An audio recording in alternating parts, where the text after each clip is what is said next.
the introduction. Hello everyone, my name is Powell. I attend Salisbury University with majoring in meteorology with a minor in multimedia journalism. I interned at the Weather Forecasting Office in Louisville, Kentucky to develop a national preparedness campaign for hydroplaning. So I'll give everyone a second to come and sit down.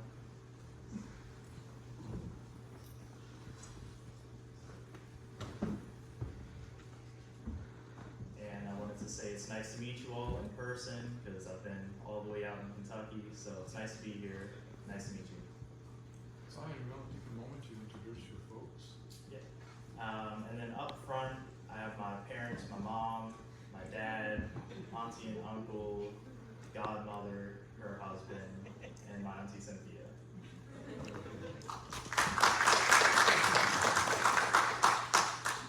All right.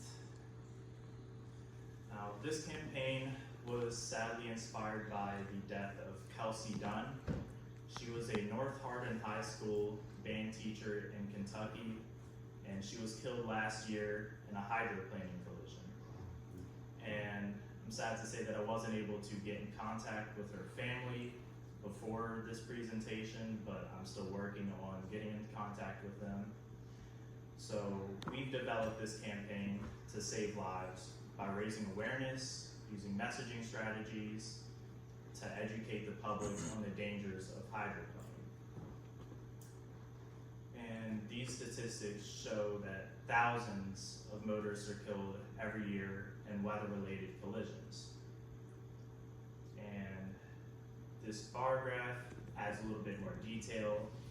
Wet pavement makes up an overwhelming majority of weather-related collisions, with rain being the #1 weather condition. So just a brief background on this video I'm about to show you all. I wrote the script for spokesperson meteorologist James Spann and collaborated with meteorologist Brian Newdorf for editing and graphics to create this safety video. Have you ever driven over wet roads and suddenly lost control of your steering? I know I've hydroplaned more than once. It's a scary experience and a significant cause of many accidents and collisions, with injuries and even fatalities. Hello, I'm James Spann, meteorologist in Birmingham, and in this short video, I want to help you and your loved ones if you encounter hydroplaning. Hydroplaning is the loss of traction between moving tires and the wet surface. According to the National Highway Traffic Safety Administration, 21% of annual car accidents are weather-related. That's about 1.2 million per year in the United States. Between 2019 and 2023, NHTSA reported approximately 707. We're having some technical difficulties.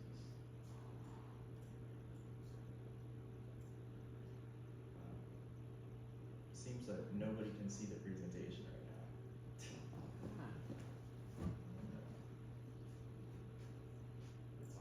Sharing. It's sharing the last.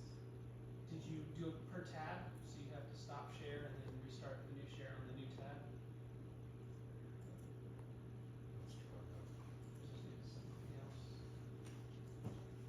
There it goes. Yeah, there it goes. Ah, okay.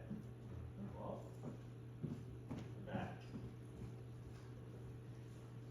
Alright. Well, I guess we'll start back here on the video. Have you ever driven over wet roads and suddenly lost control of your steering? I know I've hydroplaned more than once. It's a scary experience and a significant cause of many accidents and collisions, with injuries and even fatalities. Hello, I'm James Spann, meteorologist in Birmingham, and in this short video, I want to help you and your loved ones if you encounter hydroplaning. Hydroplaning is the loss of traction between moving tires and the wet surface. According to the National Highway Traffic Safety Administration, 21% of annual car accidents are weather-related. That's about 1.2 million per year in the United States. Between 2019 and 2023, NHTSA reported approximately 770,000 injury-only accidents, and 13,000 of those were fatal accidents during rain and misty weather. The most important thing is that all hydroplaning accidents are preventable with a simple few safety tips. First, maintain proper tire condition. Bald, overinflated, underinflated tires reduce your traction on the road. Use tire gauges regularly to measure tire pressure and tread depth, and take appropriate action. Second, when the road appears to be wet or is raining, simply slow down. Third, utilize your vehicle's traction control system if equipped with one. Lastly, avoid turning the steering wheel sharply and keep your vehicle as straight as possible. If you start to hydroplane, and again, we all do, here are some things that you need to remember. Number one, ease off the accelerator. Number two, don't slam on the brakes.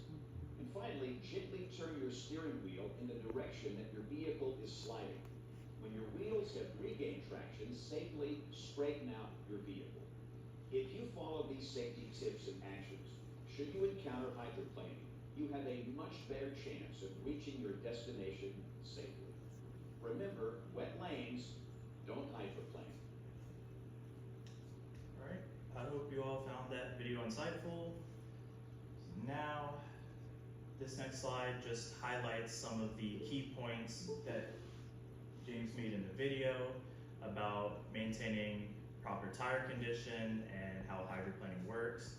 The two images on the left show two common types of hydroplaning for vehicles. Dynamic hydroplaning, when there's too much water under your tires and they begin to ride on top of a wedge of water that can build up in front of them. And viscous hydroplaning, when there's a thin film of water or oil that can build up on the surface of a smooth road and your tire will drive on top of that as well. And the image on the bottom right is how your traction would look at different tire pressures with overinflated, underinflated, or properly inflated tires. So it's very important to maintain your tires properly to ensure that you have the full amount of traction on the roadway and maximize your tire's ability to disperse water with your tire treads. And weather and road conditions, the image on your right shows the 35-minute precipitation total leading up to the time of Kelsey's collision. That green highlighted area shows that 1.4 inches of rain fell leading up to the time of Kelsey's collision. Now, that was pretty heavy precipitation at the time, but the bottom line is that hydroplaning can happen at any time of day on any wet road surface, and it does not take 1.4 inches of water to induce hydroplaning. And poor visibility and poor roadway infrastructure can increase your risk of hydroplaning.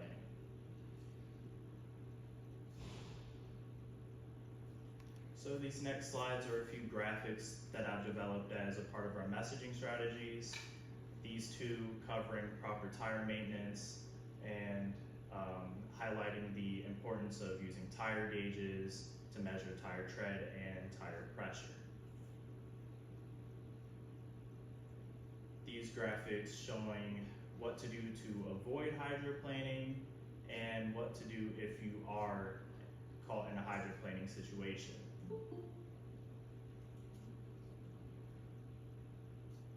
And this is an example of roadway safety messaging that we'd like to implement in the future with our transportation partners.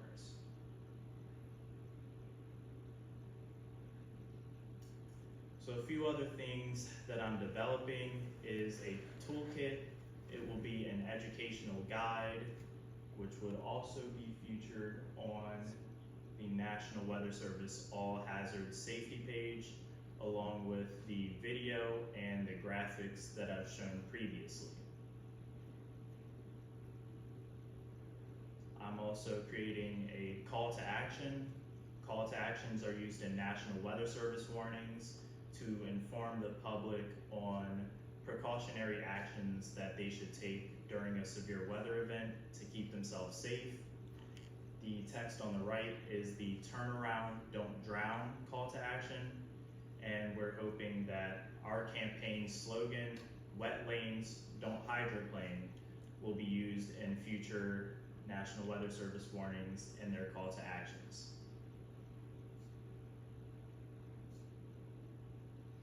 Now, our partners, we're currently partnered with the Kentucky Transportation Cabinet and AAA, and these are a few agencies that we're hoping to partner with.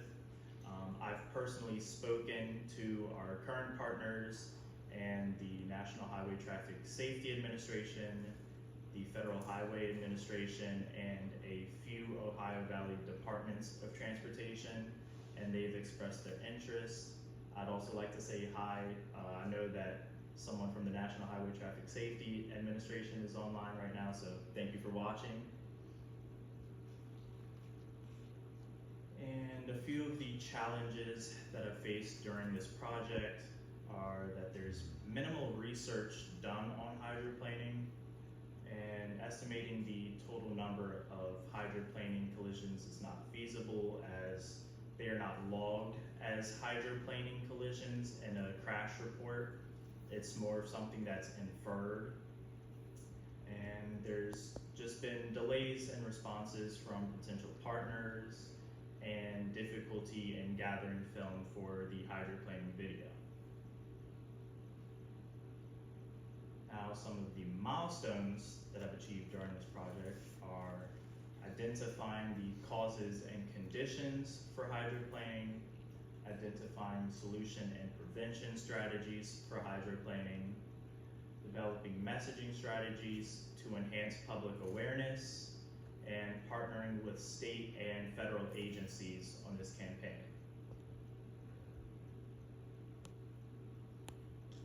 Now, there's still work to be done on this project. The next steps for me would be to expand the partnerships, complete and upload the webpage to the National Weather Service All Hazards website, work with our partners to implement roadway safety messaging, collaborate with tire companies to improve hydroplaning countermeasures, and encourage roadway managers to improve infrastructure.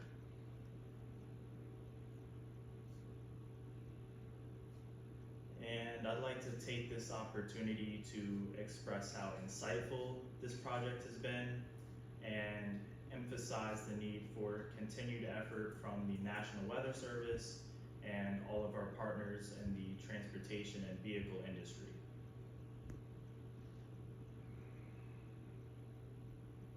And I'd like to thank Dr. Rohr and the entire NOAA Lapenta program staff for coordinating this internship. And I'd like to thank my mentors, John Gordon and Ryan Sharp, and the entire Weather Forecasting Office for selecting me for this project. As you can see, I had a lot of great times there. The image on the top left is me and our Hollings intern this summer doing some radar training. The image on the bottom left is me at a Ford teen driving safety event, standing next to a brand new Mustang. I actually got to drive one there too. Nobody was up. And on the right, I was inside of the Fort Knox Doppler radar. Are there any questions for me about the campaign?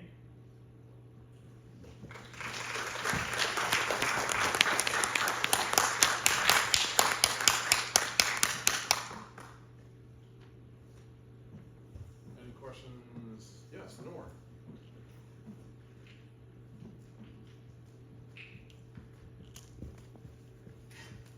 Hi, thank you so much for your talk. This was super interesting. I was wondering if, as part of your educational outreach,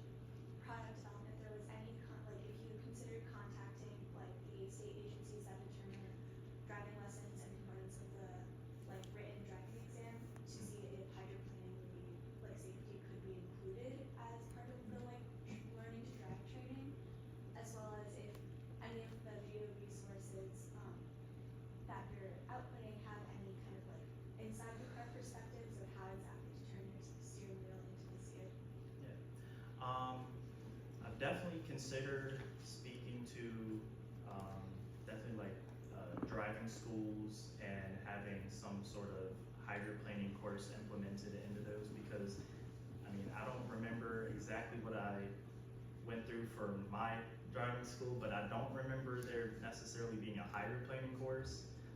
So I think that would be a great thing to have for new drivers. And in terms of the videos on inside the car perspectives, I would like to look to see if any of my partners or any partners that we have any inside the car perspectives. It would also be interesting to make one like we've made the video. However, I'm no longer in Kentucky, so I'd have to see how that would work out, but that's something that I've definitely considered as well. Thank you so much. I was just mostly curious. No, you're fine. Thank you for the Thanks, question. guys. Great presentation. Thank you. Any other questions, audience? Yes, go ahead.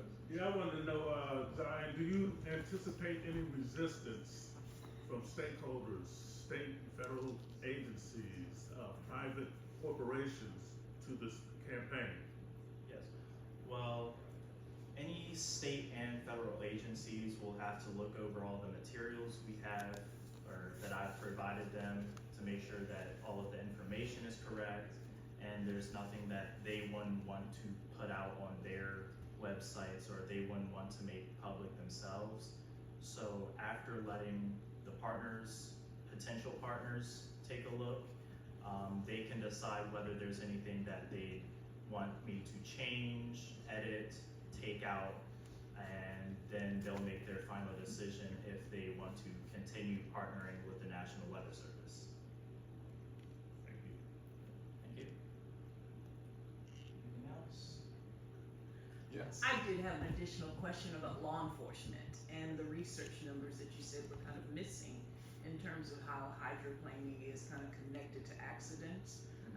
Is there some way to work with law enforcement across the nation, because we know that rain and climate is going to be kind of increasing over the years, that they could really note that more, and so that we could look at the numbers more in depth from a hydroplaning perspective?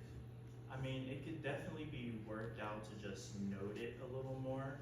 I know reading over Kelsey's crash report, one thing that stood out was one of the officers mentioned hydroplaning was a possibility. However, it's not something that they can fully conclude as a cause of the collision, just because, you know, it was raining that day, blah, blah, blah, but they can't actually say that her vehicle hydroplaned because they don't actually know that. But it's something that can be inferred at the time